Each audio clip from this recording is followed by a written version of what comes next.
"I have some papers here," said my friend Sherlock Holmes, as we sat one winter's night on either side of the fire. "Which I really think, Watson, that it would be worth your while to glance over. These are the documents in the extraordinary case of the Gloria Scott, and this is the message which struck Justice of the Peace Trevor dead with horror when he read it."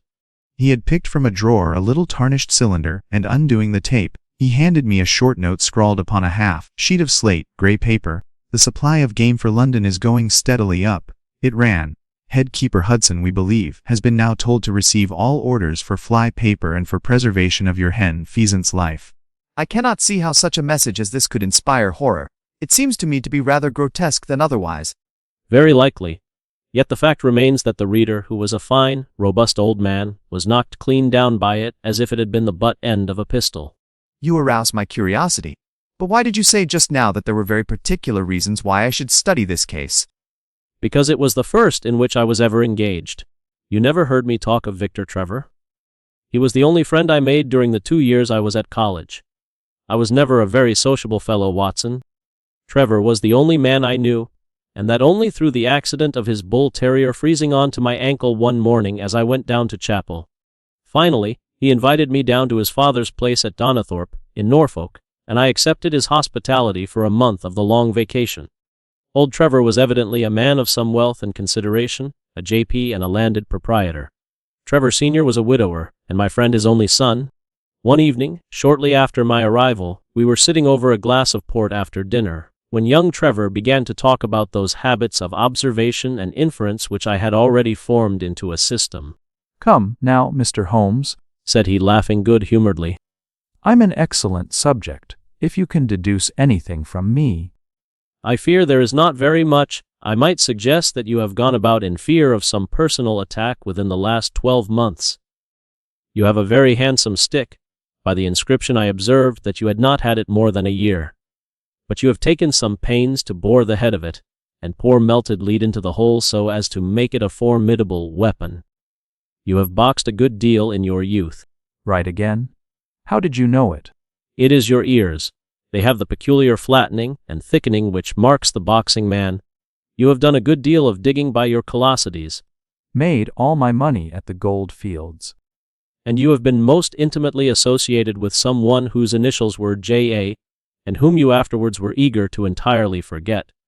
A Mr. Trevor stood slowly up, fixed his large blue eyes upon me with a strange wild stare, and then pitched forward, with his face among the nutshells which strewed the cloth, in a dead faint.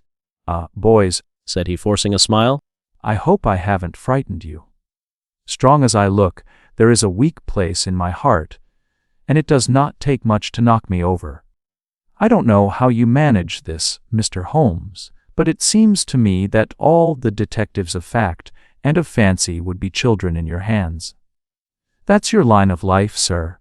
And that recommendation was, if you will believe me, Watson, the very first thing which ever made me feel that a profession might be made out of what had up to that time been the merest hobby.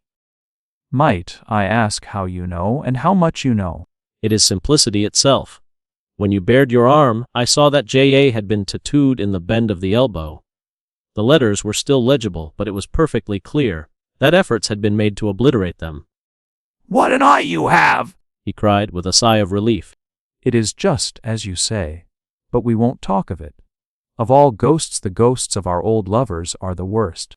From that day, amid all his cordiality, there was always a touch of suspicion in Mr. Trevor's manner towards me. At last I became so convinced that I was causing him uneasiness that I drew my visit to a close. We were sitting out upon the lawn on garden chairs, when a maid came out to say that there was a man at the door who wanted to see Mr. Trevor. "He says that you know him, and that he only wants a moment's conversation." "Show him round here." An instant afterwards there appeared a little wizened fellow with a cringing manner and a shambling style of walking. His crinkled hands were half closed in a way that is distinctive of sailors. As he came slouching across the lawn, I heard Mr. Trevor make a sort of hiccoughing noise in his throat, and jumping out of his chair, he ran into the house. He was back in a moment, and I smelt a strong reek of brandy as he passed me. "You don't know me."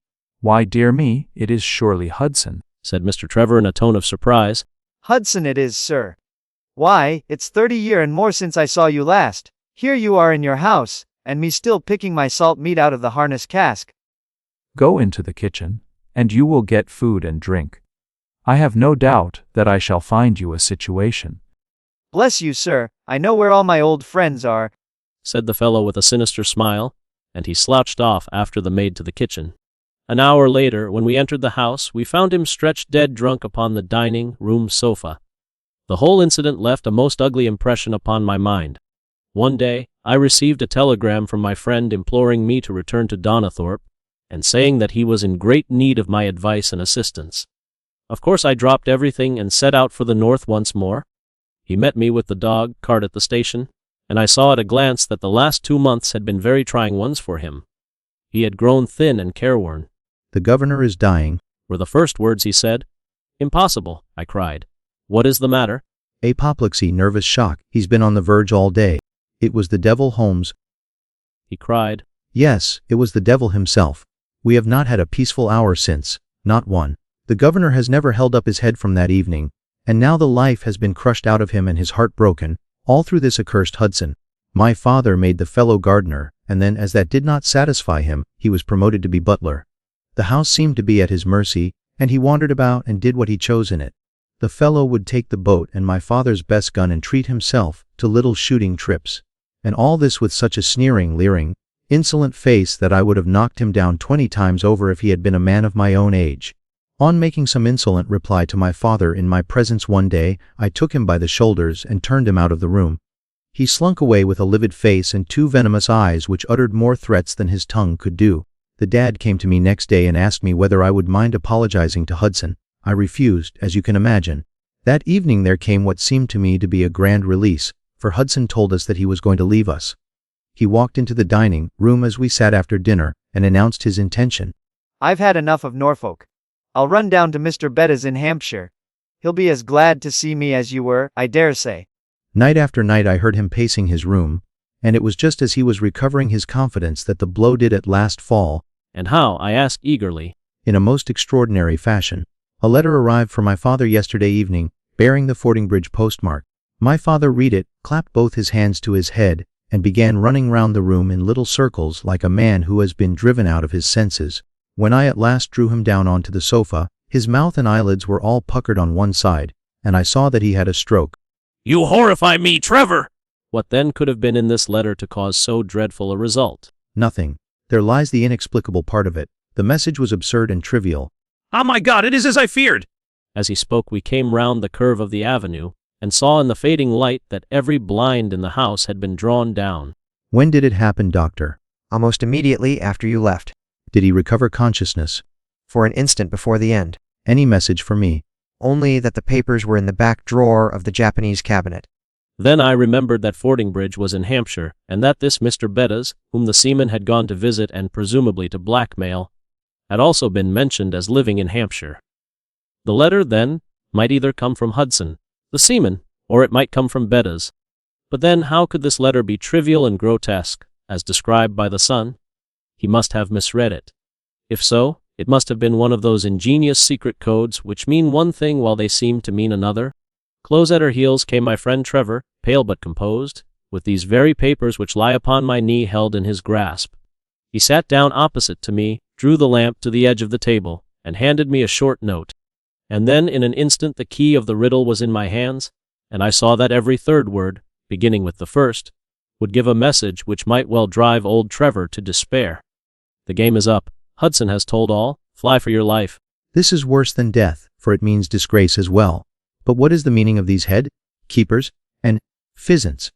It means nothing to the message, but it might mean a good deal to us. You may be tolerably sure that he is either an ardent shot or interested in breeding.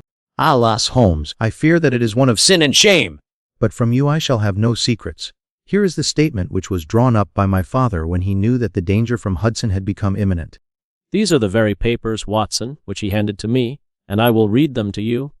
They are endorsed outside, as you see some particulars of the voyage of the bark Gloria Scott. My dear, dear son, now that approaching disgrace begins to darken the closing years of my life, it is the thought that you should come to blush for me, you who love me. My name, dear lad, is not Trevor. I was James Armitage in my younger days, As Armitage it was that I entered a London banking house, and as Armitage I was convicted of breaking my country's laws, and was sentenced to transportation. On my 23rd birthday I found myself chained as a fill-on with 37 other convicts in tween decks of the bark Gloria Scott, bound for Australia. The man next to me was, above all else, remarkable for his extraordinary height. It was strange among so many sad and weary faces to see one which was full of energy and resolution. "Hallo, chummy! What's your name, and what are you here for?" I answered him, and asked in turn who I was talking with. "I'm Jack Prendergast, and by God, you'll learn to bless my name before you've done with me. Now, you don't think it likely that a man who could do anything is going to wear his breeches out, sitting in the stinking hold of a rat-gutted, beetle-ridden, moldy old coffin of a China coaster. No, sir, such a man will look after himself, and will look after his chums. I'd a partner. He's the chaplain of this ship. The chaplain, no less! He came aboard with a black coat, and his papers right, and money enough in his box to buy the thing right up from keel to main truck."